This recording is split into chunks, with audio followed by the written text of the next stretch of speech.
quelque chose s'est produit dans le golfe Persique que personne à Washington n'avait vu venir.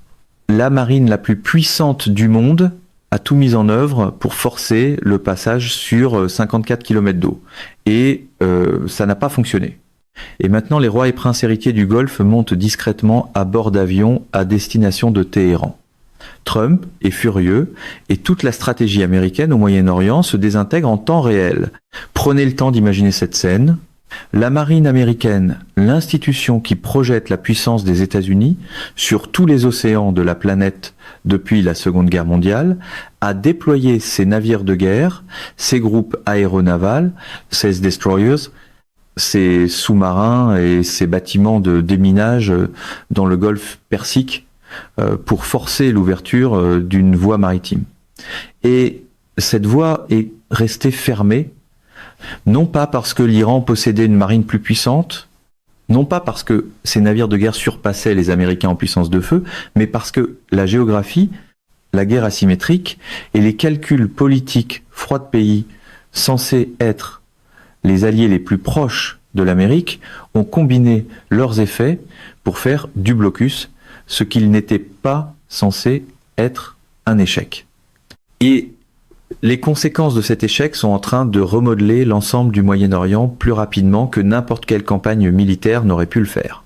Voici l'histoire de la façon dont le blocus du détroit d'Ormuz s'est effondré, dont il a accéléré un réalignement diplomatique que Washington avait passé des décennies à tenter de prévenir, dont les monarchies arabes du Golfe, l'Arabie saoudite, les Émirats arabes unis, le Qatar, le Koweït, Bahreïn, ont analysé la situation et fait le calcul qui donnait la priorité à leur propre survie sur leur alliance avec l'Amérique, et dont ce calcul a conduit leurs dirigeants à faire quelque chose qui aurait été politiquement impensable il y a à peine quelques mois. Ils sont allés à Téhéran. Et Washington commence seulement maintenant à comprendre ce que cela signifie. Pour comprendre l'échec du blocus, il faut d'abord comprendre ce que le blocus cherchait réellement à accomplir. Lorsque Trump a annoncé que la marine américaine commencerait à bloquer tous les navires tentant d'entrer dans les ports iraniens ou d'en sortir, à la suite de l'effondrement des premiers pourparlers d'Islamabad en avril, la logique stratégique semblait claire sur papier. L'économie iranienne était déjà éprouvée par des décennies de sanctions et les destructions physiques de la guerre. Un blocus naval resserrerait l'étau. Il couperait les importations de marchandises, de nourriture, de médicaments, de pièces de rechange et de matériaux industriels dont l'Iran a besoin pour fonctionner. Il démontrerait la résolution américaine. Il forcerait la direction fracturée de Téhéran à faire un choix, revenir à la table de négociation et conclure un véritable accord ou regarder son économie s'effondrer entièrement. La théorie avait du sens dans une salle de conseil. Dans la réalité du Golfe Persique, elle s'est heurtée presque immédiatement à des obstacles. Le premier problème était géographique et tactique. Le détroit d'Ormuz n'est pas un simple point d'étranglement qu'une flotte peut fermer d'un coup. Il mesure 54 km de large en son point le plus étroit, mais les chenaux de navigation à l'intérieur sont bien plus étroits, 2 chenaux de 2000 de large, séparés par une zone tampon de 2000. Contrôler ces chenaux nécessite non seulement des navires de surface, mais aussi des sous-marins, des bâtiments de lutte contre les mines, des aéronefs de patrouille maritime et une surveillance permanente du renseignement sur une zone où l'Iran a passé des décennies à préparer des défenses asymétriques. La stratégie iranienne pour défendre le détroit n'est pas bâtie autour d'une bataille navale conventionnelle qu'elle sait ne pas pouvoir remporter. Elle repose sur des vedettes rapides d'attaque, des batteries de missiles antinavires déployées le long du littoral, des mines navales et la menace des missiles antinavires Silkworm et Noor pouvant être lancés depuis des plateformes mobiles dissimulées dans le terrain côtier iranien. Le blocus américain tentait d'imposer l'ordre sur une étendue d'eau que l'Iran avait passé 40 ans à apprendre à rendre ingouvernable. Le deuxième problème était économique et immédiat. Dès l'annonce du blocus, les coûts d'assurance du transport maritime mondial pour tout navire, se trouvant dans un rayon de 500 km du golfe Persique, ont grimpé à des niveaux rendant de nombreuses routes commercialement non viables. Lloyd's of London a revu à la hausse ses tarifs de couverture contre les risques de guerre du jour au lendemain. Les grandes compagnies de navigation ont commencé a annoncé des déviations de route autour du cap de Bonne-Espérance, ajoutant jusqu'à 3 semaines au délai de transit et des milliers de dollars par conteneur au coût de livraison. Mais voici le détail que les architectes du blocus ne semblent pas avoir pleinement pris en compte. Contourner par le cap de Bonne-Espérance ne nuit pas seulement à l'Iran, cela nuit à tout le monde, à chaque pays qui importe ou exporte via le Golfe, à chaque économie reliée aux chaînes d'approvisionnement mondiales qui transitent par ces eaux. Le blocus n'était pas un instrument chirurgical, c'était un outil contondant qui a frappé l'ensemble de l'économie mondiale simultanément. Les pays qui ont ressenti ce choc le plus directement n'étaient pas l'Iran, c'était les États arabes du Golfe, voisins immédiats de l'Iran. L'Arabie saoudite achemine son pétrole via le Golfe. L'économie des Émirats arabes unis, l'une des plus dépendantes du commerce dans le monde, s'appuie sur le transport maritime du Golfe pour une part considérable de ses volumes d'importation et d'exportation. Le Qatar, qui accueille la plus grande base militaire américaine au Moyen-Orient à Al-Udeid, est simultanément l'un des plus grands exportateurs mondiaux de gaz naturel liquéfié, du gaz qui transite par les voies maritimes du Golfe. Le Koweït, Bahreïn, tous se sont retrouvés subitement coincés entre leur alliance de sécurité de longue date avec les États-Unis et la réalité économique immédiate selon laquelle le blocus américain nuisait à leurs propres intérêts, commerciaux aussi sévèrement qu'ils nuisaient à ceux de l'Iran. Et c'est à ce moment que les rois du Golfe ont commencé à faire leurs propres calculs. Voici le fait qui est au cœur de ce réalignement et que la plupart des médias occidentaux passent systématiquement sous silence. Les États arabes du Golfe ont toujours entretenu des relations secrètes avec l'Iran, même pendant les périodes d'hostilité officielles. C'est pas un secret, c'est une caractéristique structurelle de la diplomatie du Golfe qui existe depuis des générations. L'Arabie saoudite et l'Iran sont rivales. Elles se disputent l'influence régionale. Elles ont soutenu des camps opposés dans des conflits, du Yémen à la Syrie en passant par le Liban, mais elles sont aussi voisines. Elles partagent une étendue d'eau. Leurs économies sont interconnectées d'une manière que l'idéologie ne peut pas entièrement supplanter. Et lorsqu'une crise atteint le niveau où elle menace simultanément la survie économique des deux parties, le calcul pragmatique, celui qui a toujours existé, en arrière-plan de la diplomatie du Golfe, devient dominant. Le blocus a créé la crise qui a rendu ce calcul inévitable. Le prince héritier saoudien Mohammed Ben Salman a bougé le premier. Les signaux étaient subtils. Au départ, un changement de ton dans les déclarations officielles saoudiennes sur le conflit. Une réduction du volume des déclarations publiques soutenant la politique américaine, des communications secrètes via des intermédiaires du Conseil de coopération du Golfe, laissant entendre que Riyad cherchait un moyen d'ouvrir un dialogue avec Téhéran. Puis est venu le geste qui a choqué Washington. Une délégation saoudienne de haut rang est arrivée à Téhéran pour des consultations directes. Non pas par l'intermédiaire de médiateurs, non pas via les canaux diplomatiques discrets qui ont toujours existé, mais directement, physiquement, des officiels saoudiens à Téhéran rencontrant des officiels iraniens pour discuter de l'avenir d'une région que leurs deux pays dominent conjointement sur les plans économiques et démographiques. La réunion a été présentée publiquement comme une discussion de coordination humanitaire. Personne n'a cru à cette présentation parce que le moment choisi, le niveau de la délégation et le contexte rendaient parfaitement évident ce qui se passait réellement. Le Golfe prenait ses distances. Et prendre ses distances au Moyen-Orient est une façon polie de dire qu'on change de camp. Les Émirats arabes unis ont suivi, dans les jours qui ont suivi, l'approche d'Abu Dhabi était caractéristiquement plus sophistiquée que celle de Riyad, ce qui ne devrait surprendre personne ayant observé la politique étrangère émiratie au cours de la dernière décennie. Les Émirats arabes unis ont toujours été l'opérateur diplomatique le plus agile du Golfe, un petit pays aux ambitions immenses doté d'une boîte à outils de politique étrangère qui combine des investissements de fonds souverains, des opérations portuaires, des relations de renseignement et des connexions commerciales pour maintenir son influence sur plusieurs blocs de puissances concurrents simultanément. Les officiels émiratis n'ont pas fait un geste spectaculaire comme une visite de délégation à grand retentissement. Au lieu de cela, ils ont discrètement rouvert les canaux bancaires commerciaux qui avaient été gelés entre les institutions basées aux Émirats et leurs homologues iraniens. Ils ont signalé par des intermédiaires en Suisse et à Oman qu'Abu Dhabi était disponible pour faciliter les aspects financiers de tout accord émerge entre l'Iran et la région au sens large. Ils se positionnaient selon la terminologie de la diplomatie du Golfe, se rendant indispensables à tout arrangement susceptible d'émerger. Ce faisant, il signalait implicitement à Washington que la stratégie américaine ne fonctionnait pas et que les puissances régionales prenaient en main la gestion des conséquences elles-mêmes. La position du Qatar était la plus délicate et sans doute la plus déterminante parmi tous les réalignements des États du Golfe. Le Qatar accueille la base aérienne d'Al-Udeid, la plus grande installation militaire américaine au Moyen-Orient. Environ 10 000 militaires américains opèrent depuis le sol qatari. La base coordonne les opérations aériennes dans l'ensemble de la région.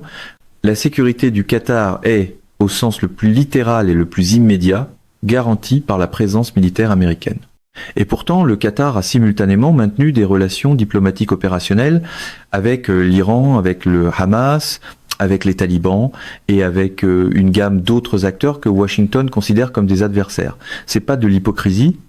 C'est une stratégie de survie pour un petit pays entouré de voisins plus grands et souvent hostiles. Le Qatar avait déjà servi de médiateur entre les États-Unis et l'Iran. Il avait accueilli des bureaux politiques du Hamas tout en hébergeant simultanément des avions américains. Il avait appris que les petits pays dans des voisinages dangereux ne survivent pas en choisissant absolument un camp. Ils survivent en étant utiles à tous. Lorsque le blocus a commencé à nuire aux exportations de gaz naturel liquéfié du Qatar et que les pourparlers d'Islamabad se sont enlisés, la direction qatari a vu une opportunité. Elle a pris contact avec Téhéran, non pas pour saper explicitement les intérêts américains, mais pour positionner le Qatar comme un élément essentiel de toute architecture diplomatique qui remplacerait éventuellement la crise actuelle. Doha l'avait déjà fait. Elle recommençait. Et puis vint le détail qui a mis Trump dans une rage authentique, le rapport de renseignement arrivé sur les bureaux américains dans la 3e semaine d'avril, qui décrivait non seulement les contacts individuels des États du Golfe avec Téhéran, mais le schéma, le modèle émergent, coordonné et délibéré d'approches diplomatiques des pays arabes du Golfe envers l'Iran, se produisant simultanément dans plusieurs capitales. Riyad, Abu Dhabi, Doha, Koweït City, toutes, dans une fenêtre temporelle resserrée de quelques jours, prenant contact avec Téhéran à des niveaux dépassant les canaux diplomatiques habituels. C'était pas un complot.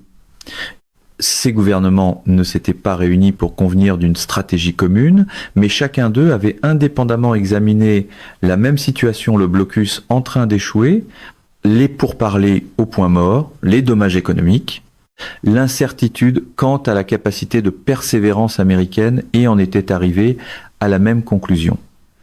La stratégie américaine ne fonctionnait pas, la région devait trouver son propre équilibre et l'Iran, affaibli par la guerre et le siège économique, mais toujours debout, toujours maître du détroit, toujours en possession du levier géographique et militaire qui le rendait impossible à éliminer, simplement devait faire partie de l'équilibre à venir. Voilà la réalité géopolitique que Washington a passé des décennies à tenter de prévenir. La position stratégique américaine au Moyen-Orient repose sur un ensemble d'hypothèses interconnectées, que les États arabes du Golfe choisiront les garanties de sécurité américaine plutôt qu'une accommodation régionale avec l'Iran, que la domination militaire américaine dans le Golfe est suffisante pour dissuader l'agression iranienne et rassurer les alliés américains, que les outils économiques et militaires disponibles pour Washington Sanction, blocus, frappe militaire, pression diplomatique sont suffisants pour forcer les adversaires à se conformer sans causer de dommages collatéraux assez graves pour aliéner les alliés. Chacune de ces hypothèses est désormais soumise à de sévères tensions, non pas parce que l'Amérique est devenue militairement faible. L'armée américaine reste incomparablement plus puissante que tout adversaire dans la région. Mais la puissance militaire et l'efficacité stratégique ne sont pas la même chose, et l'échec du blocus est un cours magistral sur cette différence. Voici un fait historique qui fournit le contexte essentiel pour ce qui se passe actuellement. Les États-Unis ont tenté une stratégie similaire d'étranglement économique, combinée à une pression militaire contre l'Irak dans les années 1990. Le régime de sanctions imposé après la guerre du Golfe était conçu pour forcer le gouvernement de Saddam Hussein à se conformer, démanteler ses programmes d'armement et potentiellement produire un changement de régime. Il a duré 12 ans. Il a causé d'immenses souffrances à la population civile irakienne et Saddam Hussein était encore au pouvoir lorsque les États-Unis ont finalement décidé que seule une invasion militaire totale pouvait atteindre ses objectifs. La leçon de cet épisode, une leçon qui était censée avoir été intégrée à la pensée stratégique américaine, est que la pression économique seule, même une pression économique extrême, ne produit pas de manière fiable une conformité politique de gouvernement qui ont bâti leur légitimité sur la résistance à la coercition étrangère. L'Iran n'est pas l'Irak. L'Iran est plus grand, plus sophistiqué, mieux connecté diplomatiquement et plus capable de gérer sa propre population dans une période de pression extérieure. Les architectes du blocus connaissaient cette histoire. La question est de savoir pourquoi ils ont cru que le résultat serait différent cette fois. La réponse réside en partie dans la théorie de la fragilité du gouvernement iranien actuel. Les manifestations à grande échelle qui ont balayé l'Iran dans la période précédant la guerre reflétaient un véritable mécontentement populaire face à la gestion économique du gouvernement, sa répression politique et les coûts imposés par des décennies d'affrontements avec l'Occident. Les stratèges américains et certains analystes véritablement experts de l'Iran croyaient qu'une combinaison de frappes militaires, de blocus naval et d'isolement diplomatique pousserait un gouvernement iranien déjà sous pression jusqu'au point de rupture. Que la population ne tolérait pas les souffrances supplémentaires, que les fractures internes du système politique iranien s'ouvriraient sous la pression, que quelqu'un, une faction, un groupe de pragmatistes au sein du système révolutionnaire trouverait un moyen de forcer une véritable capitulation. Ce qui s'est produit à la place a été le phénomène que l'histoire a démontré avec une brutalité constante dans des dizaines de situations similaires. La pression militaire et économique extérieure n'affaiblit pas l'emprise d'un gouvernement sur sa population. Elle la renforce. Chaque civil iranien qui ne peut pas trouver de médicaments à cause du blocus, chaque famille qui ne peut pas se permettre de la nourriture à cause des restrictions d'importation, chaque travailleur qui a perdu ses moyens de subsistance à cause de l'effondrement économique, ils ne blâment pas leur propre gouvernement en premier lieu, ils blâment l'Amérique. Le blocus n'a pas produit de révolution à Téhéran, il a produit un ralliement autour du drapeau, et les rois arabes du Golfe ont observé cette dynamique se développer et ont compris, avec la clarté qui vient de vivre dans la région depuis des siècles, que l'Iran n'allait pas s'effondrer et qu'il devait faire face à cette réalité. La réaction de Trump au renseignement sur l'approche diplomatique des États du Golfe envers Téhéran était, selon de nombreux témoignages, explosive. L'homme qui avait publiquement déclaré que tout pays fournissant des armes militaires à l'Iran ferait face à des tarifs douaniers de 50% se retrouvait soudainement à devoir affronter la possibilité que ses alliés régionaux les plus proches ne fournissaient pas des armes, mais quelque chose de potentiellement plus dommageable pour sa stratégie de la légitimité. En engageant l'Iran diplomatiquement, en traitant Téhéran comme un gouvernement qui devait être accommodé plutôt qu'isolé et éliminé, les États du Golfe faisaient quelque chose qu'aucune menace militaire de Washington ne pouvait facilement punir. Ils reconnaissaient la réalité et l'écart entre les déclarations publiques de Trump annonçant une victoire imminente et le comportement réel des alliés américains sur le terrain devenait impossible à dissimuler. Les chiffres économiques racontent l'histoire avec une brutalité sans appel. Les prix du pétrole brut Brent ont dépassé 95 $ le baril dans les semaines suivant le début du blocus. C'était pas seulement un problème iranien. L'économie de l'Arabie saoudite, malgré le fait d'être l'un des plus grands exportateurs de pétrole au monde et donc techniquement bénéficiaire de prix plus élevés, dépend d'une infrastructure de transport maritime du Golfe stable et fonctionnelle pour ses propres importations. Le programme de transformation économique, Vision 2030 de l'Arabie saoudite, le projet phare de Mohammed Ben Salman, son ambition personnelle pour son héritage, L'effort pour diversifier l'économie saoudienne, loin de sa dépendance au pétrole, nécessite des importations massives de technologies, de machines, de matériaux de construction et d'expertise étrangères qui transitent par les chaînes d'approvisionnement du Golfe. Chaque semaine de perturbation de la chaîne d'approvisionnement causée par le blocus était une semaine où les projets Vision 2030 prenaient du retard, où les dépassements de coûts s'accumulaient et où la confiance des investisseurs étrangers s'érodait. Les mêmes mathématiques s'appliquaient à l'économie des Émirats arabes unis, encore plus dépendante du commerce. La position de Dubaï en tant que plaque tournante mondiale de la logistique et de la finance repose entièrement sur des conditions d'exploitation régionale stables. Les investissements du fonds souverain d'Abu Dhabi, son secteur aérien, son industrie touristique, tous liés à l'hypothèse que le Golfe est un endroit sûr et stable pour faire des affaires. Le blocus détruisait cette hypothèse en temps réel. La facture était envoyée non seulement à Téhéran, mais à chaque capitale de la région. Au sein du Pakistan, les retombées diplomatiques de l'échec du blocus produisaient leurs propres complications. Le processus d'Islamabad, le cadre soigneusement construit par le Pakistan pour se positionner comme médiateur indispensable, était sous pression de deux côtés simultanément.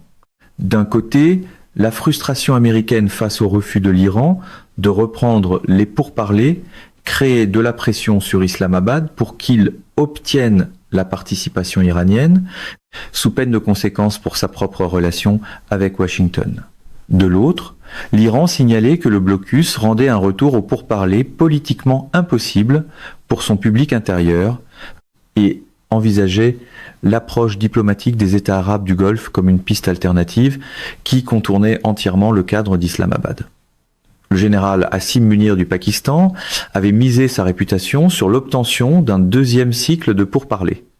La possibilité que les États du Golfe parviennent à négocier leur propre arrangement régional, un arrangement qui marginaliserait le processus d'Islamabad et réduirait le Pakistan au rang de spectateur, était un scénario contre lequel Rawalpindi travaillait frénétiquement.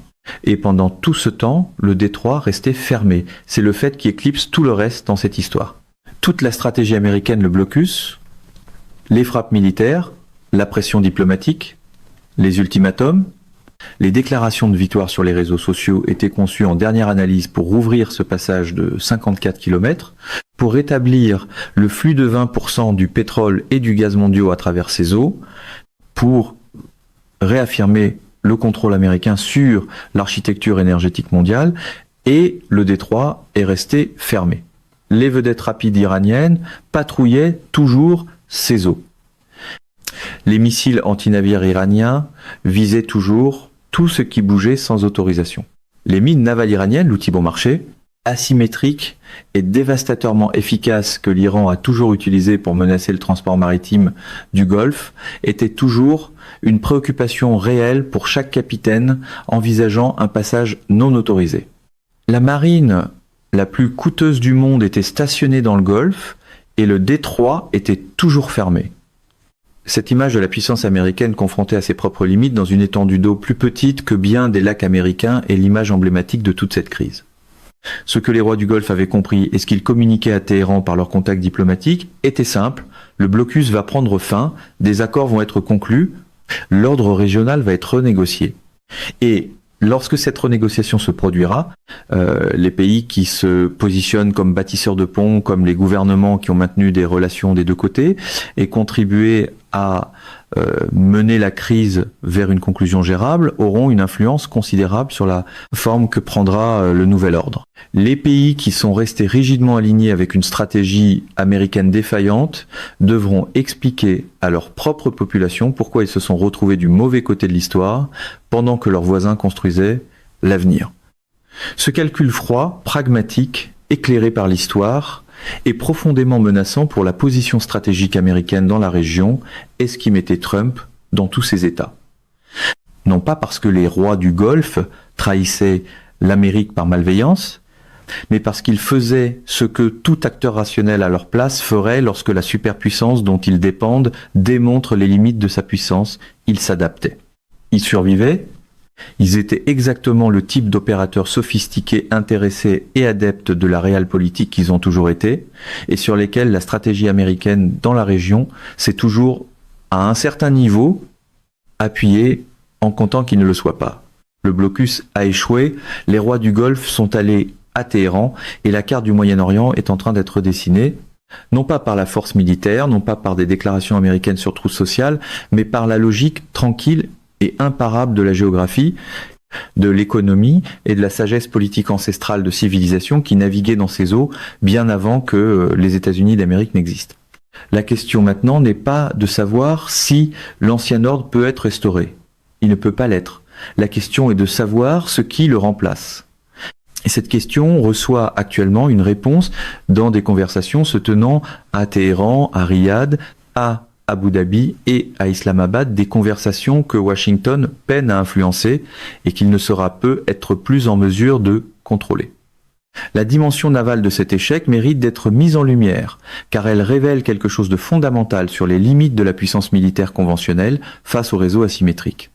Les Houthis au Yémen avaient passé des mois avant le début de cette guerre à attaquer des navires de commerce en mer Rouge avec des drones et des missiles anti-navires, perturbant l'autre grand point d'étranglement maritime qui relie le commerce européen et asiatique via le canal de Suez.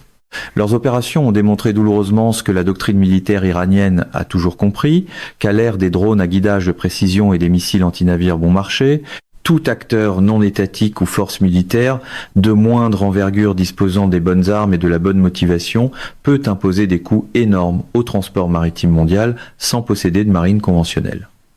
Le blocus des ports iraniens obligeait la marine américaine à gérer simultanément des menaces dans le détroit d'Ormuz, dans le golfe d'Oman, et à surveiller l'activité des Houthis en mer Rouge, tout en maintenant des groupes aéronavals en position pour des frappes potentielles si la diplomatie s'effondrait entièrement.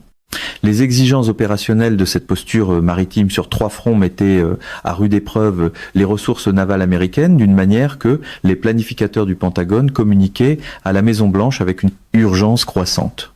Le blocus n'était pas gratuit.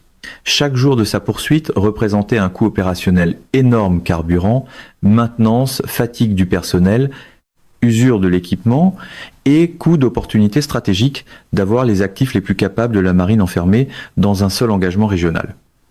Le ministre iranien des Affaires étrangères, Araghchi, a fait une déclaration pendant la période d'approche diplomatique des États arabes du Golfe qui a reçu relativement peu de couverture médiatique en Occident, mais qui était d'une importance considérable pour tous ceux qui suivaient attentivement la situation dans la région. Il a affirmé que l'Iran n'avait jamais cherché à être l'ennemi de ses voisins arabes, que le conflit portait sur des politiques spécifiques, pas sur les peuples, et que l'Iran était prêt à construire une nouvelle relation avec les États du Golfe fondée sur le respect mutuel et les intérêts communs. Ce langage mesuré, tourné vers l'avenir, délibérément dépourvu de la rhétorique révolutionnaire qui avait caractérisé les déclarations officielles iraniennes pendant des décennies, n'était pas un accident. C'était un signal délibéré. L'Iran se repositionnait en temps réel, non pas à l'attention du public occidental que la politique américaine cherchait à influencer, mais à l'attention du public arabe voisin, aux monarques du Golfe, dont les décisions allaient façonner l'ordre régional qui émergerait de cette crise. Et ces monarques ont entendu le message clairement. L'Iran qui leur parlait en avril 2026 n'était pas l'Iran qui avait scandé mort aux monarchies du Golfe dans la ferveur révolutionnaire de 1979. C'était un pays qui avait traversé un conflit existentiel, en avait réchappé et offrait maintenant à ses voisins un autre type de relation. Que cette offre soit sincère ou tactique était une question qui ne trouverait de réponse qu'au fil des années et des décennies. Mais dans le moment politique immédiat, elle était suffisamment convaincante pour amener des officiels saoudiens, émiratis et qataris à Téhéran. La Russie a observé tout cela depuis son propre point de vue stratégique, avec la satisfaction d'un joueur d'échecs qui attendait que la position sur l'échiquier se développe exactement de cette façon. Moscou a maintenu une coopération militaire avec l'Iran tout au long du conflit. L'expertise technique russe avait aidé l'Iran à maintenir certaines capacités militaires malgré les frappes. La couverture diplomatique russe au Conseil de sécurité de l'ONU avait empêché toute condamnation internationale formelle des actions iraniennes d'acquérir force contraignante. Et le renseignement russe, partagé sélectivement avec Téhéran, avait aidé l'Iran à comprendre les schémas opérationnels américains dans le Golfe. En retour, la Russie recueillait quelque chose de plus précieux que n'importe quelle faveur militaire ou diplomatique. Elle regardait la crédibilité américaine s'éroder en temps réel dans la région que l'Amérique avait le plus durement cherché à dominer. Chaque roi du Golfe qui s'envolait pour Téhéran était un point de données dans l'argumentation que la Russie développait auprès de chaque gouvernement sur chaque continent, que l'ordre dirigé par les Américains n'était pas la seule option, que les garanties de sécurité américaines n'étaient pas inconditionnelles, et que nouer des relations avec plusieurs grandes puissances, plutôt que de dépendre exclusivement de Washington, était la stratégie rationnelle pour tout pays souhaitant contrôler son propre avenir. L'échec du blocus n'était pas seulement une défaite stratégique américaine, c'était du marketing stratégique russe. La réponse israélienne au réalignement du Golfe a introduit encore une autre couche de complexité volatile dans une situation déjà explosive. Tel Aviv avait observé avec une profonde inquiétude ses partenaires arabes du Golfe, des pays avec lesquels Israël avait construit les accords de normalisation, des accords d'Abraham, des relations qui représentaient une percée historique dans l'intégration régionale israélienne, commençaient leur démarche indépendante vers Téhéran. Chaque calcul stratégique israélien sur le Moyen-Orient d'après-guerre avait été construit sur l'hypothèse que l'hostilité des États du Golfe envers l'Iran était assez durable pour maintenir un front uni. Cette hypothèse s'effondrait visiblement. L'avertissement de l'ancien directeur du Mossad, Yossi Cohen, selon lequel aucun accord ne devrait être considéré comme fiable, que l'Iran continuerait à mentir et qu'Israël devait s'appuyer sur ses propres capacités, ces mots, prenaient une nouvelle urgence alors que les monarques du Golfe s'asseyaient avec des officiels iraniens à Téhéran. Israël n'allait pas faire partie de tout arrangement régional auquel il n'aurait pas eu la main, et la possibilité d'être laissé à l'écart d'un accord Golfe-Iran que Washington aurait échoué à empêcher était précisément le type d'isolement stratégique qui donne des insomnies aux planificateurs militaires israéliens. L'histoire ne progresse pas en ligne droite, et l'histoire qui se fait maintenant dans le Golfe Persique, à travers la péninsule arabique, dans les couloirs du ministère pakistanais des Affaires étrangères et dans les canaux secrets reliant Riyad à Téhéran, ne va pas se résoudre proprement en une victoire pour une seule partie. Ce qu'elle va produire, c'est une nouvelle architecture régionale plus désordonnée, plus multipolaire, moins dominée par une puissance extérieure unique que l'architecture qui l'a précédée. Les États du Golfe vont maintenir leurs relations de sécurité avec l'Amérique, car ces relations restent genuinement précieuses, notamment pour les garanties militaires qu'aucune autre puissance ne peut reproduire. Mais ils vont aussi maintenir leur nouvelle ligne de communication avec Téhéran.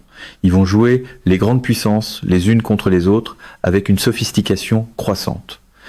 Ils vont utiliser le levier que leur richesse pétrolière, leur centralité géographique et leur capital diplomatique accumulé leur donnent pour tirer le maximum de bénéfices d'un monde qui a besoin d'eux plus qu'ils n'ont besoin d'un seul protecteur.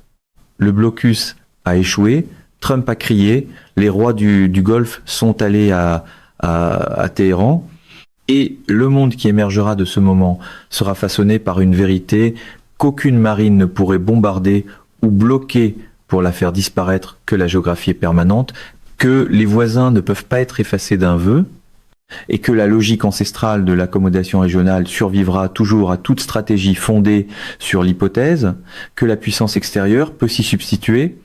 Le Golfe Persique est au centre de la civilisation humaine depuis 5000 ans, et l'histoire de la façon dont ce réalignement historique va se dérouler, qui gagne, qui perd, quel nouvel ordre mondial émerge des décombres ne fait que commencer.